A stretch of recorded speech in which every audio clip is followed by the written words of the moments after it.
with our kid. From Bolero Mesa here for the title match of one of our favorite events of the year, the annual Arizona Baker Team Shootout. 5-person teams, pulled 10 Baker games. The top 8 advance to head-to-head match play. This should be a good title match as the not-so-plain white tee Las Vegans. So JT, John, JP, Andrew, and Sebastian are taking on the defending champs of everybody named Abagana and a Blanchard and a Balea. This is the first frame, so John will do frames 1 and 6 in both cases for these teams. Now as John wraps his washout. Let's see what JT does at his washout. And he makes it. All right, so dueling washouts, advantage goes to Vegas as he converts in the first. No bonus pins. No bonus pins are involved in this match. Each team had only the one required under 170 bowler. So I'm well aware, thank you. So straight up scratch division bowling here. Thanks, Keith.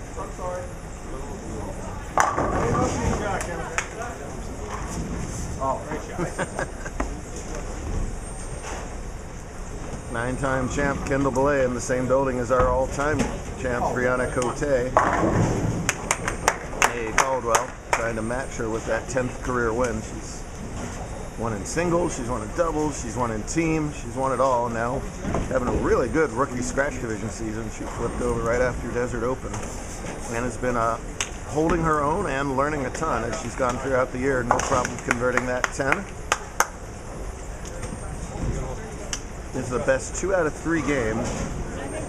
The Goobas were the higher seeded team, so they got to choose what lane to bowl on in the first game, which means they'll also be on that lane in the third game.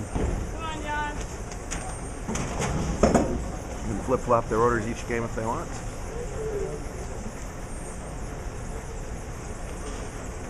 Josh completing the trio of super talented Abaganyas.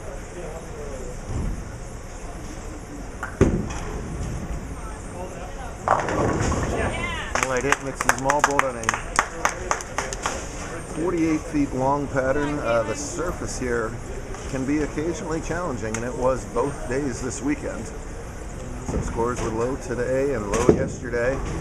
And really puts the emphasis on quality shot making and then making what you leave. We've seen over and over again today 9 out being the difference in these matches.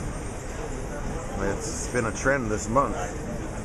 And it's a shame because a lot of quality bowlers just making mental errors with these 9 outs. Caitlin not one of them though. She is on fire on the tour. That pretty ball leaves a flat 10. Coming off her dominant scratch singles victory in Montclair 2 weeks ago. As JT's dad John covers up that 4-pin just barely. And the man who named the t-shirts, the goofiest gooba of them all right here. Oh, thank you. He's not camera shy at all anymore. Sebastian's dad made these shirts. He told me these were plain white tees, and they didn't tell me anything more. And actually quite a bit of work went into these. The lettering is fantastic. It's a name shirt. I mean, it's a shirt with a name. Therefore, mechanically, it's a name shirt. Talk about bowlers on fire. Gooba having a fantastic fall, and he cures that ball, walks it out, and he should. They are Dutch so far.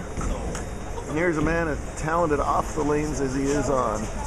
PBA champ and current West Region PBA director, Josh Blanchard, working on a spare for his team. Look at that arm swing. Not the result he wanted, but these guys are defending champs. They won it all last year.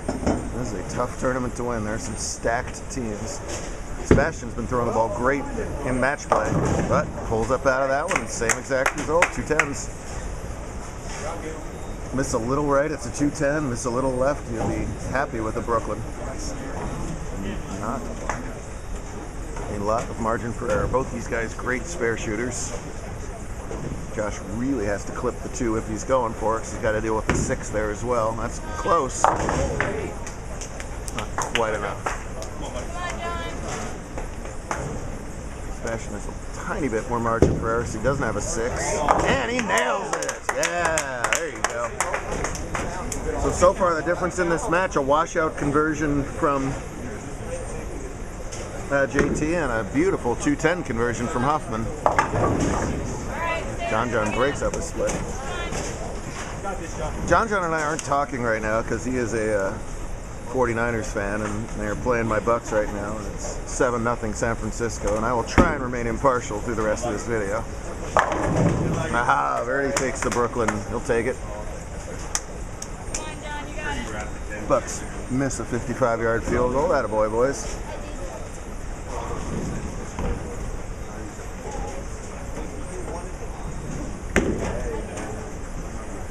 Cross lane, no problem at all at the 6th bin.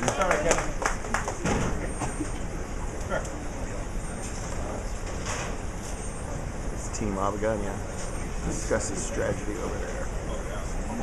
JP Griffin's been making top 4s all over the place in doubles and team. That ball is wide right. Jamal cannot recover from that spot. Nonetheless, their team will remain Dutch if they can cover this up. And that's good for a 27-pin lead as it stands. Tough spare, obviously. Kendall eventually. There it is, girl. Last of our December doubles and team events next weekend is singles and doubles in Albuquerque. Somehow, some way, it's main event time. But somehow, some way, he picks up that spare. That looked like he was going to leave the 7. Boy, you've got to get that ball to that spot or else it's going to crash through the middle, but it's tough to get the ball to recover from that spot as well. Really a fine line. Lucky to get the 10 out and leave only that 2-pin.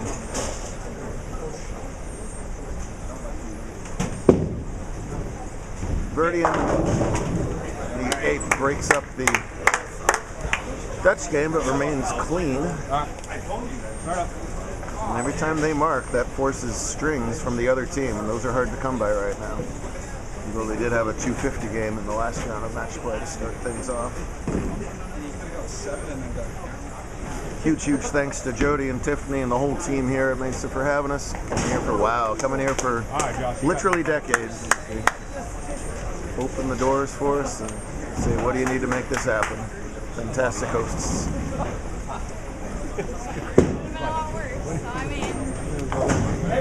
Boy, for the second straight frame, Verdi just barely clips that 4-pin. His team lets him know in case he wasn't aware of that, which I'm sure he painfully was. So many times you see the big power game out of the guys. Josh is just as basic as it gets, but he is accurate as hell and very knowledgeable.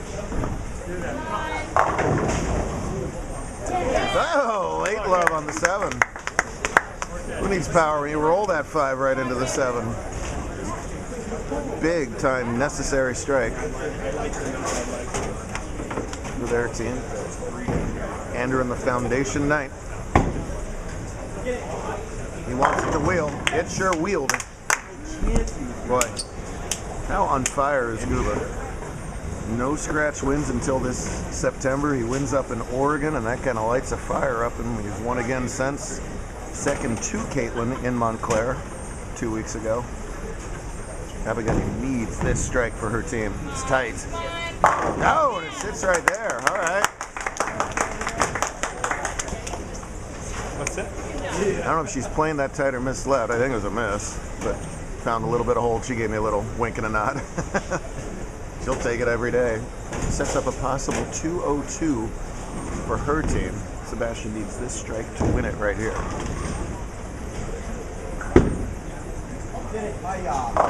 Oh, yes! Light hit goes. He just needs count now to lock up game 1. Best of 3, game 1 is Jagundo. It's a local term for really big. Boy, I know that Josh has largely put away the bowling shoes, but he sure still throws it pretty, doesn't he? Arm swing that won somewhere around 15 JBT titles as a kid back in the day. The only bowlers here who don't have a JBT title is, of course, John. And does JP have a title? JP's got a couple, right? So that's it, right? JT won. Is JP win? Yeah. So JP and John are the only bowlers without titles.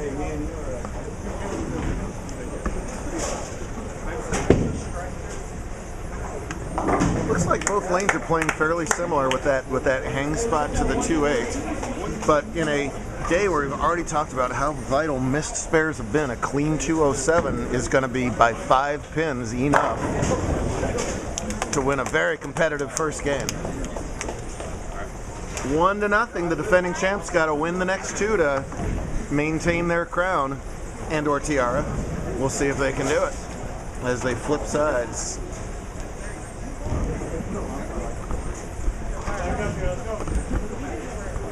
More than that, but good count. Nicely bowled game. The only errors for the losers were that big split in the 5th and the wrapped washout in the 1st. So highly competitive between 10 really good bowlers. Let's see if the Vegans can take it all.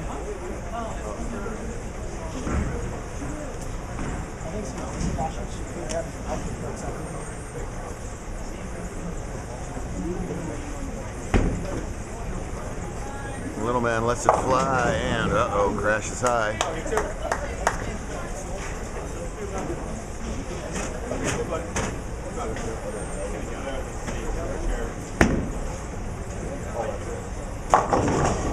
And also crashes high. Boy, John and JT are throwing similar shots every time, and again it's Verdi with the better break, leaving only the 4.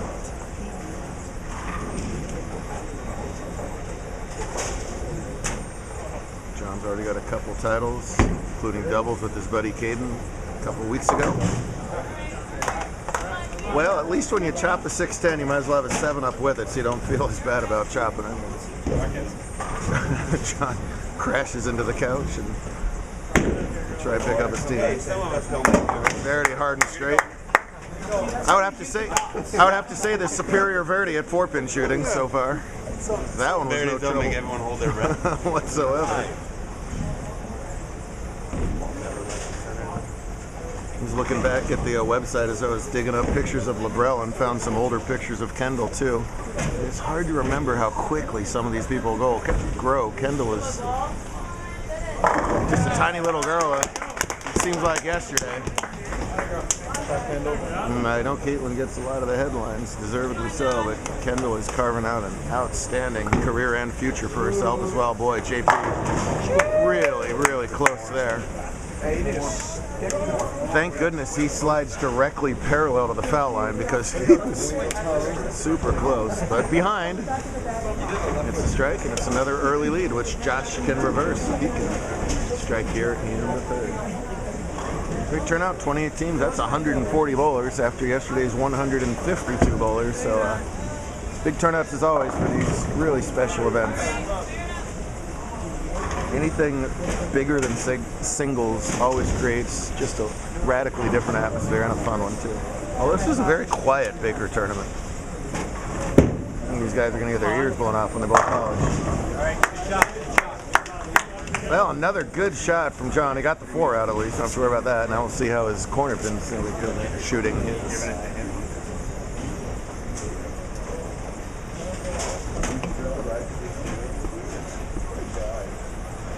First going to see Josh shoot a difficult cluster here. Got to curve over. No. Wow. It's the first miss of a pure spare in the match, and it comes from the team that's behind in the 3rd, and that is the second pure miss of a spare in the match. Before I could even get the dang words out of my mouth. Where's Wesley? Yeah.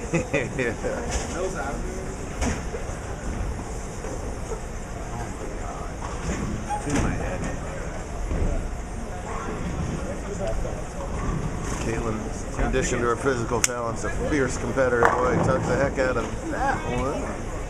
Would love to see a Brooklyn strike. Instead it's a 9. She guarantee you'll be rating herself under the mask right now. One of the very few advantages about masks is you can get off a few choice compliments there behind. Boy, Gooba's asking that ball to wheel every time. He doesn't need to bother. He is just throwing it pure every single shot. No doubter strike once again from... Hey, if you're going to have a team named after you, you'd better throw good shots, and he certainly is.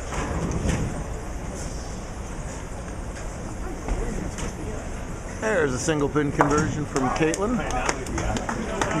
They trail by 12 as a result of that, but Huff can extend to 22, and he might be throwing it even better than Andrew is. His only misses have been things like solid 8s, solid 9s, things like that. Chance to extend. Oh yeah. There might be a hair more push on that lane.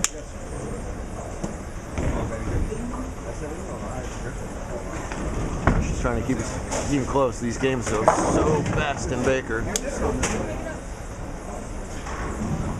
think he was surprised that ball checked up as early as it did. Still almost got a high 4-pin carry, but as it stands, JT way wide instead. Big chance for a bigger lead. But sometimes it's better to be even further wide right as that one is, because you get the washout out of play and leave only the 1-2. That ball's coming closer. You leave 1-2-10. Well, let's see if John can spark his team here with a big shot in the 6th.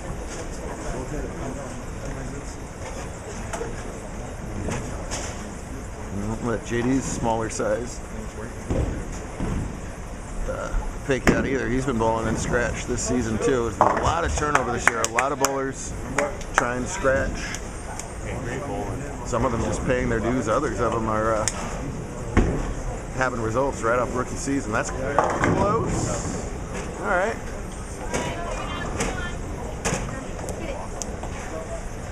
Nine spare if he does. 22-pin match, 4 frames to go. Anything can happen.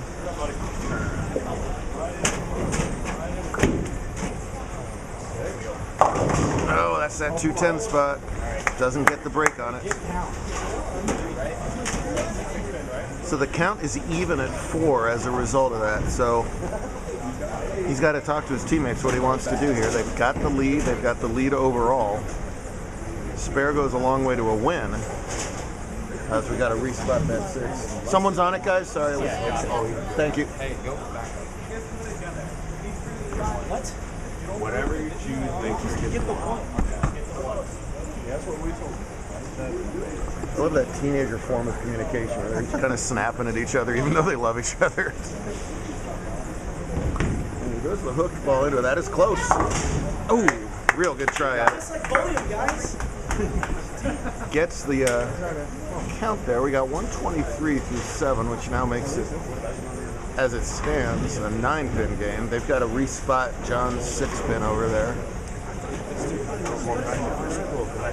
We don't have a rule where they got to go frame for frame, so they can do whatever they want here. I'll do that.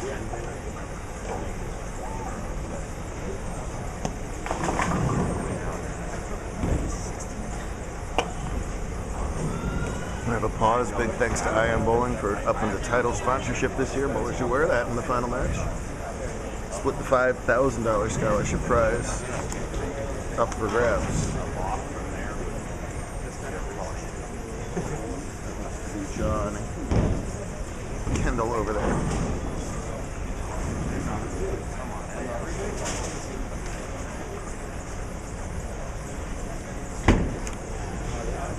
After the delay, that's hard on a little guy, but he shakes off the delay with no problem. You can't ice John Abaganya. Now John Birdie, big chance. It's tough on these adults. You want to win for the kids so badly. Dang, you got your own son involved down there. Close. Oh, man. Another nice shot, and there's the John pin, otherwise known as the 4-pin. Belay trying to spark her team, and yeah, it's the 7 to roll. That's huge. Caitlin just wanted a high five, and Kendall almost collapses into her, and I need a hug after all that. 4. John tries the other side of the 4-pin, yes. He's got both sides of the 4-pin covered now. There you go. Kendall can relax like that because her work is done. All she's got to do now is cheer on partner saying, can we pull off the comeback to give me 2 more shots bowling in game 3? Boy, tough 9th and 10th in Buba and Huffman though. They know what they're doing. All these guys do. This is high level stuff. Oh boy. No. Bad time for not his best shot. That hooked at his toes. Now. Mark should be enough. Mark will be enough, I should say. Get it, dude. Absolutely perfect, man. Guba perfect in the 4th and 9th. That's such an important position in Baker bowling. This is now a must make over here. Got to bounce. Doesn't bounce. Oh, so 182 is their max. Spare strike is 183. Strike here wins the tournament. For the title. Oh, man. I thought that was a hair slow. It hangs on the whole way. There definitely is a little more push on that lane.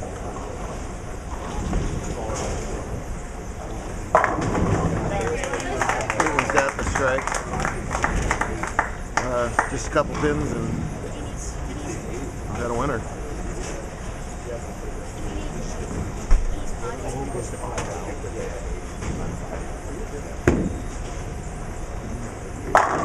You bet. There's his best shot right there. Tell you, it is tough to win a team title. It is even tougher to defend a team title. And gave the run all the way to second. First title at 44 years old, I win my first junior title. You are not a record breaker, sir, by the way. Really? 73-year-old William Robbins won doubles with other William Robbins. I feel a little more. So that is our oldest first-time winner. If that helps you, you got 29 years to go. Then you win 30 years, my dog. And Sebastian and Andrew really anchored that team well through those 2 games. So that's, yes, you did. That's a first career title for JP, right? So now everybody on the pair has a title.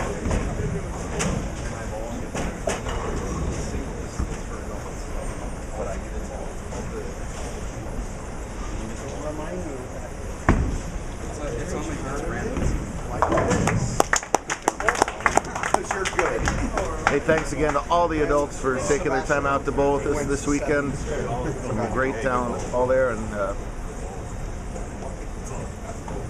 so most of this team almost won 2 weeks ago.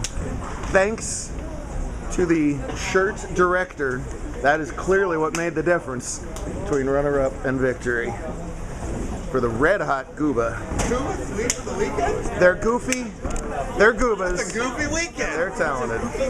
Everybody have a goofy Christmas, and we'll see you in New Mexico one more time before main events.